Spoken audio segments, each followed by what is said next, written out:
জিকির করা যাবে না, জিকির করতে হবে একজনের। তিনি কে? আর তিনি কে? আল্লাহ তাআলার জিকির করতে হবে। কারণ আল্লাহ তাআলার জিকির যে ব্যক্তি বেশি বেশি করবে তার কলবটা জিন্দা হবে, সে ইবাদতের মধ্যে মজা পাবে, নামাজের মধ্যে মজা পাবে, সব কাজের মধ্যে মজা পাবে। বাগদাদ শহরের বিখ্যাত বুজুর্গ হযরত মিরাজ শাহ রাহমাতুল্লাহি আলাইহি, মিরাজ শাহ রাহমাতুল্লাহর বুজুর্গ, যিনি সর্বহালতে মালিকের ইবাদত গুজারিতে লিপ্ত ছিলেন। এই মিরাজ শাহ একজন খলিফা ছিলেন। এই খলিফা সর্বহালতে মালিকের জিকির করতেন আর মাঝে মধ্যে স্বপ্ন দেখতেন। যেই স্বপ্ন দেখতেন সেই স্বপ্নই বাস্তবায়নের উপাধি হইত আল্লাহু আকবার। মিরাজ শাহ এই খলিফা একদিন ঘুমের ঘরে স্বপ্ন দেখে তার শায়খ মুর্শিদ মিরাজ শাহ দুনিয়ার জমিনে বেঁচে নাই। ঘুম থেকে জাগ্রত হয়ে যায়। জাগ্রত হইয়া বিবিকে ডাকতে বলে, বিবি আমার, ও বিবি, আমার সব কিছু ব্যবস্থাপনা করে দাও। কি ব্যাপার, কি হয়েছে? হঠাৎ করে তুমি কোথায় যাবা? বলে শহরে যাব। কি হয়েছে? বলে আমি গতকাল রাতে ঘুমের ঘরে স্বপ্ন দেখলাম আমার শায়খ মুর্শিদ আর দুনিয়ার জমিনে বেঁচে নাই। ইতিপূর্বে আমি যত স্বপ্ন দেখেছি এমন কোন স্বপ্ন নাই যেটা বাস্তবায়নে রূপান্তরিত হয় নাই। আজকে আমি ঘুমের ঘরে স্বপ্ন দেখলাম আমার শায়খ মুর্শিদ আর দুনিয়ার জমিনে বেঁচে নাই। আমি যা স্বপ্ন দেখি সব স্বপ্নে বাস্তবায়নে রূপান্তরিত হয়েছে। আমার শহরে যেতে হবে, জানাজায় অংশগ্রহণ করা লাগবে। সব কিছু ব্যবস্থাপনা করে তিনি শহরের দিকে চলে আসেন। চলে আসার পর হযরত মিরাজ শাহ বড় এক মজলিসের মধ্যে বসা ভক্তবৃন্দদেরকে নিয়ে আমল বাতলায় দিতেছেন, বয়ান করতেছেন। এই অবস্থা দেখার পর তার মনের মধ্যে আরো কৌতূহল জাগলো, কি ব্যাপার, আমি যে স্বপ্ন দেখলাম এটা কি মিথ্যা হয়ে গেল কিনা। পেরেশানির অবস্থায় দাঁড়ায় আছে। মিরাজ শাহ বয়ান শেষ করলেন, চোখ চলে গেল খলিফার চেহারার দিকে। ডাকতে বলেন, কি ব্যাপার, আপনি কেন পেরেশানির অবস্থায় দাঁড়ায় আছেন? কি হয়েছে আপনার, কি হয়েছে? অনেকক্ষণ পর খলিফা ডাকতে বলল, হুজুর, আমি গতকাল রাতে ঘুমের ঘরে স্বপ্ন দেখলাম আপনি আর দুনিয়ার জমিনে বেঁচে নাই। কিন্তু আমি যখন আপনার সামনে আসলাম আমার স্বপ্নের সাথে বাস্তবে কোনো কিছু মিল পাই না। ইতিপূর্বে আমি যত স্বপ্ন দেখছি সব স্বপ্নের বাস্তবে মিল পাইছি, কিন্তু আজকে কোনো মিল পাইতেছি না। মিরাজ শাহ মাথাটা নিচের দিকে ঝুঁকায় অতই কান্না শুরু করলেন। খলিফা ডাকতে বলল, হুজুর, আমি কি আমার কথার মাধ্যমে আপনাকে কোনো কষ্ট দিলাম কিনা? মিরাজ শাহ ডাকতে বলেন, না না না, তোমার কথার মাধ্যমে আমি কোনো কষ্ট পাই নাই। আল্লাহ তাআলা তোমার এই স্বপ্নের মাধ্যমে আমি মিরাজ শাহকে সতর্ক করে দেন, এই মিরাজ শাহ, তুই জমানার বিখ্যাত বুজুর্গ হইতে পারো, কিন্তু আমি মালিকের জিকির থেকে গাফিল থাকবি, তার মানে তুই দুনিয়ার জমিন থেকে মরে গেলি। এই মিরাজ শাহ, তুই জমানার বড় বুজুর্গ হইতে পারো, কিন্তু আমি মালিককে ভুলে গেলি, তার মানে তুই দুনিয়ার জমিন থেকে মরে গেলি। দুনিয়ার জমিনে মুমিন বান্দাগণ বেঁচে থাকবে আর মাওলাই কারীমের জিকির করবে, এটা হতে পারে না। মাছ যেরকম পানি ছাড়া বাঁচতে পারে না, মুমিন বান্দাগণ কখনো জিকির ছাড়া বাঁচতে পারে না। কথা বলেন ঠিক কিনা? আফজালুল যিকরি লা ইলাহা ইল্লাল্লাহ। মুমিন বান্দাগণ দুনিয়াতে বেঁচে থাকবে আর সর্বহালতে জিকির করবে কার? তোরে ডাক দেবেন কার? জবান দিয়ে একবার ডাক দেন, আল্লাহ আল্লাহ। আল্লাহর নামে জিকির করবে। মাওলাই কারীমের জিকির যে যত বেশি জিকির করবে তার কলব জিন্দা হতে থাকবে, সে সর্বহালতে সবকিছুর মধ্যে মজা পাবে। আর যে ব্যক্তি জিকির করবে না তার কলবটা মরে যাবে, সে যে কোনো কাজ করবে না কেন মনের মধ্যে শান্তি পাবে না। অশান্তির বা এই মাকড়সার মতো জাল বুনবে তার মনের মধ্যে, যদি জবানের মধ্যে কলবের মধ্যে যদি জিকির না থাকে। এজন্য জিকির কম করব না বেশি করব? এর মুমিন মুসলমান ইমানদার গোলাম জান্নাত লাভ করতে চাই কারা কারা? সবাই, সবাই চাই। আল্লাহ তাআলা সবাইকে কবুল করুন। আল্লাহর হাবিব পয়গম্বর আরবি সাল্লাল্লাহু আলাইহি ওয়াসাল্লাম তার দরবারে গ্রাম্য এক সাহাবী আসলেন। আয়েশা বললেন, ও পয়গম্বর, আমাকে এমন কিছু আমল বাতলায় দেন যে আমলগুলো করার দ্বারা আমি জান্নাত লাভ করতে পারবো। আল্লাহর হাবিব পয়গম্বর আলাইহিস সাল্লাল্লাহু আলাইহি ওয়াসাল্লাম তাকে ডাক দিলেন। তিনি সামনে আসলেন, কে তুমি? ইয়া রাসূলুল্লাহ, আমি গ্রাম থেকে আসছি, সফরে যাচ্ছিলাম, আপনার দরবারে আসছি জান্নাত লাভ করব। এমন কিছু আমল বাতায় দেন আমি যে আমলগুলো করার দ্বারা জান্নাত লাভ করতে পারবো। ও পয়গম্বর, আপনি যে আমলগুলো আমাকে দিবেন ওই আমলটা যাতে সঠিক হয়, আমি যাতে মনে রাখতে পারি। আল্লাহর হাবিব পয়গম্বর বুঝা গেছেন এই কোন লম্বা বয়ানের মানুষ না। আল্লাহর হাবিব পয়গম্বর বলেন, আমি তোমাকে তেমন কোনো আমল দিব না, চারটা আমল বাতায় দিব, যদি তুমি মানতে পারো আমি রাসূল বইলা দিলাম তুমি জান্নাতি। আল্লাহু আকবার। আল্লাহর হাবিব বললেন, আমি তোমাকে তেমন কোনো আমল দিব না, তবে চারটা আমল তোমাকে বাতায় দিব, যদি তুমি মানতে পারো আমি রাসূল গ্যারান্টি দিলাম তুমি জান্নাতি হয়ে যাইবা। সাহাবায়ে কেরাম আল্লাহর রাসূলের হাতে ধরলেন। আল্লাহর রাসূলকে বললেন, ইয়া রাসূলুল্লাহ, আপনি আমাকে আমল বাতায় দেন, আমি চেষ্টা করব মানব। আল্লাহর হাবিব বললেন, চারটা আমল। এক নাম্বার, বলবো কষ্ট আমার কথা বুঝেন তো নাকি?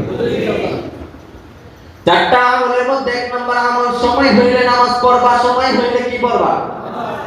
আগে কাজ না, আগে নামাজ। সময় হইলে নামাজ পড়বা। দুই নম্বর আমল, রমজান মাস আসলে রোজা রাখবা। কি মাস আসলে রোজা রাখবা? রমজান মাস আসলে রোজা রাখবা। তিন নম্বর আমল, সম্পদ হইলে যাকাত দিবা। চার নম্বর আমল, গুনাহ সামনে আসলে সাইয়্যা দিবা। সাহাবী, এই চারটা আমল তোমাকে দিলাম, যদি তুমি মানতে পারো আমি রাসূল গ্যারান্টি দিলাম তুমি জান্নাতি। সুবহানাল্লাহ। গ্রাম্য সাহাবী তো সাদাসিধে। আল্লাহর রাসূল বললেন, ইয়া রাসূলুল্লাহ, আমি বয়ান বলছি, কথা দিলাম মাইনা করব।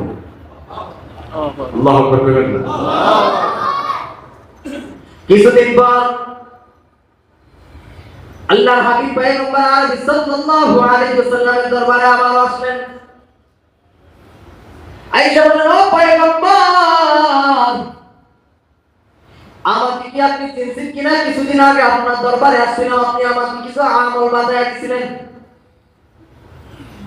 আল্লাহর হাবিব বললেন, হ্যাঁ, কিছুদিন আগেই তো আপনি আসছিলেন, আপনাকে কিছু আমল দিয়েছিলাম। ও পয়গম্বর, যে আমলগুলো দিয়েছিলেন আমি ওই আমলগুলো কইরা আমার নিজের মধ্যে পরিশুদ্ধি লাভ করেছি। আল্লাহ রাসূল বলেন, অন্যান্য সাহাবীরা জলিল কদর সাহাবীরা মজলিসের মধ্যে বসা, সাহাবায়ে কেরামদেরকে দাবিত করে বলে, ও আমার সাহাবায়ে কেরাম, শুনো, আমার এই সাহাবী গ্রাম্য সাহাবী, তার মনের মধ্যে কোনো খারাপই নাই, আমার বাতানো আমলগুলো সে মাইনা চলছে, আমি রাসূল বইলা দিলাম সে জান্নাতি, সে জান্নাতি। আমল কি কঠিন না সহজ? সবাই বলে কি আমল দিছিলেন? এক নাম্বার, সময় হইলে নামাজ পড়বা। দুই নাম্বার, রমজান মাস আসলে রোজা রাখবা। তিন নাম্বার, সম্পদ হইলে যাকাত দিবা। চার নাম্বার, গুনাহ সামনে আসলে সেটা দিবা। চারটা আমল যদি আমরা সবাই এটা করতে পারবো, যদি নিয়ত করি, পাক্কা নিয়ত করি আমি জান্নাত জান্নাত, সবাই তো চাই, শুধু বললেই হবে না যে জান্নাত চাই। জান্নাতের তো কাজ করা লাগবে, জান্নাতে যাওয়ার জন্য কাজ করা লাগবে না? মালিকের কাজ না করলে মালিক তো বেতন দেয় না, কথা কয় না? আল্লাহর কাছে জান্নাত চাইবো, আল্লাহ তাআলার ইবাদত গুজারি করব না। জান্নাত তো এমনই না যে চাইলাম আর পাইলাম, কথা কয়? আল্লাহ রাসূল চারটা আমল দিয়েছে, আমল সহজ, করলে জান্নাতি।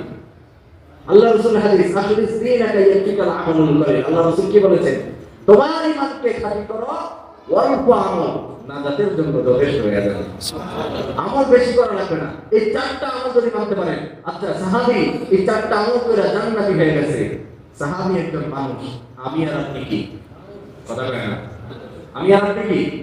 সে যদি জান্নাতি হতে পারে, আমি আর আপনি জান্নাতি হতে পারবো না? মানতে পারবো তো ইনশাআল্লাহ।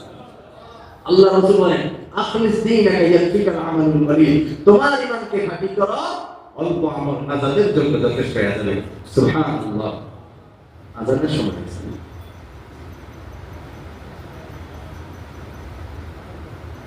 তো পারবো তো ইনশাআল্লাহ। এক নম্বর আমল কি দিবেন? সবাই হইলে নামাজ পড়বা।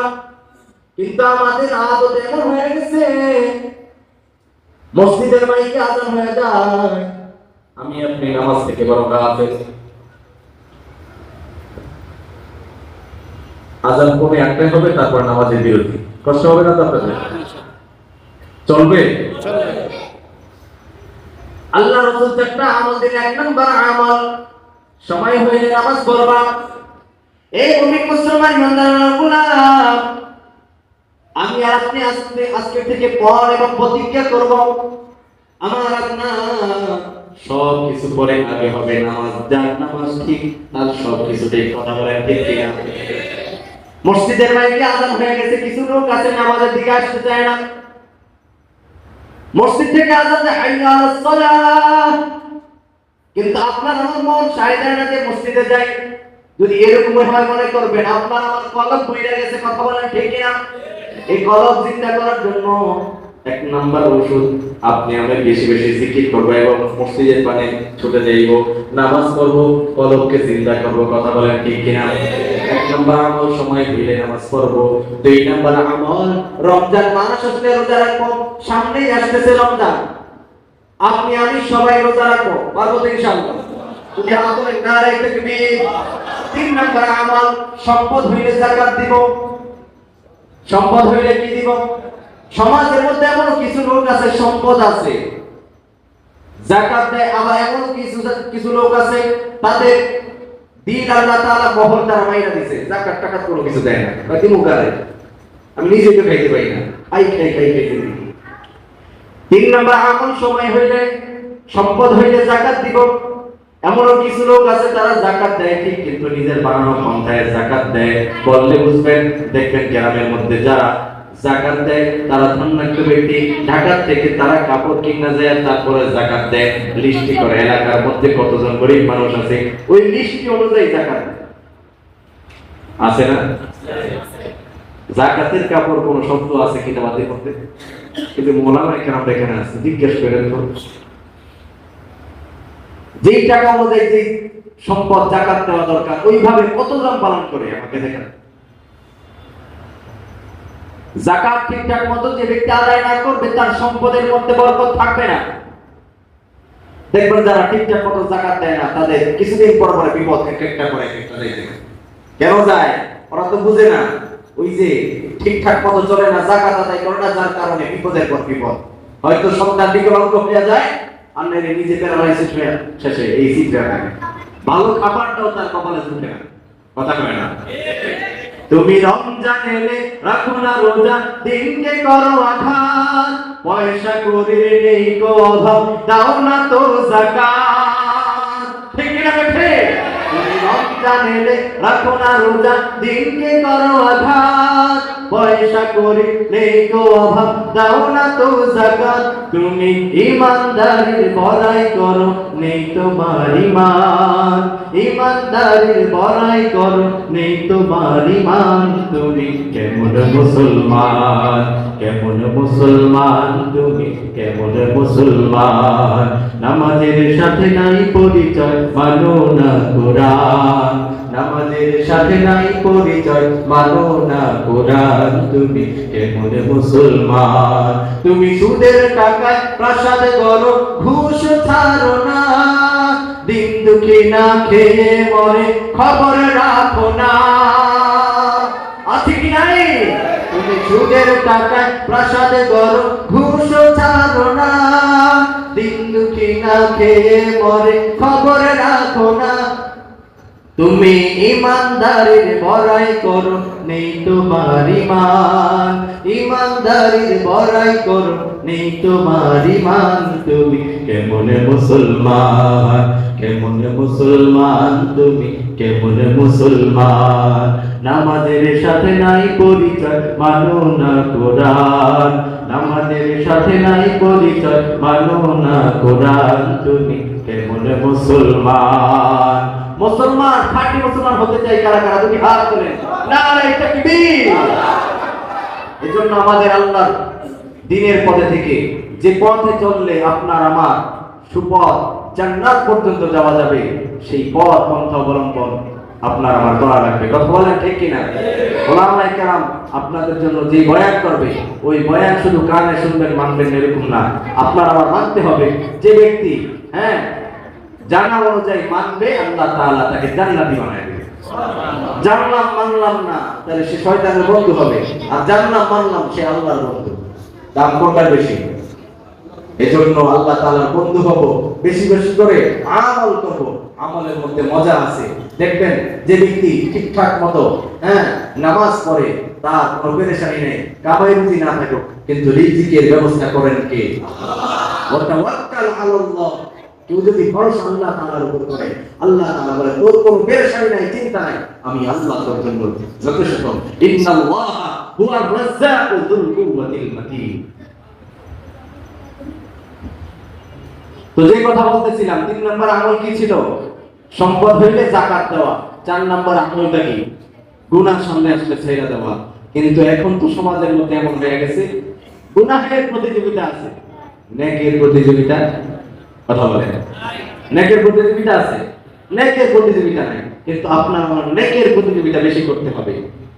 যে ব্যক্তি বেশি বেশি নেক কাজ করতে পারবে, আল্লাহ তাআলা তার জন্য সুসংবাদ রাখছে, তোমার জন্য জান্নাত। পারবো তো ইনশাআল্লাহ। আল্লাহ তাআলা আপনাকে আমাকে সকলকে কবুল আর মঞ্জুর করো। আল্লাহ তাআলা এই আমলগুলো করার মতো তৌফিক দান করো। এজন্য আমরা বেশি বেশি করব। আমরা গুনাহ থেকে বাঁচে থাকবো, এবং যারা গুনাহের কাজে লিপ্ত তাদেরকে ফিরে আনবো। যখন কোনো বান্দা গুনাহের কাজে থেকে যায়, আল্লাহ তাআলা তাকে ডাকতে থাকে, আয় বান্দা তুই গুনাহের কাজে থেকে যাস, আমার দিকে আয়। আল্লাহ তাআলা তাকে ডাকতে থাকে। এজন্য আমরা গুনাহের দিকে দৌড়াবো না, যেই পথে চললে জান্নাত পাওয়া যাবে ওই পথের দিকে দৌড়াবো। পারবো ইনশাআল্লাহ বলি। আল্লাহ তাআলা আপনাকে আমাকে সকলকে কবুল করুন। আমি যে দুটা ফাটা কয়েকটা কথা বললাম, আল্লাহ তাআলা প্রথমে আমাকে মানার মতো তৌফিক দান করুন, পরে আমরা সকলে যাতে আল্লাহ তাআলা এই কথার উপর মানতে পারি, সবাইকে আল্লাহ তাআলা এই কথার উপর ইস্তেকামত থেকে আমল করে জান্নাতে যাওয়ার মতো তৌফিক দান করুন। ওয়া মা তাওফীক ইল্লা বিল্লাহ। আসসালামু আলাইকুম ওয়া রাহমাতুল্লাহি ওয়া বারাকাতুহু।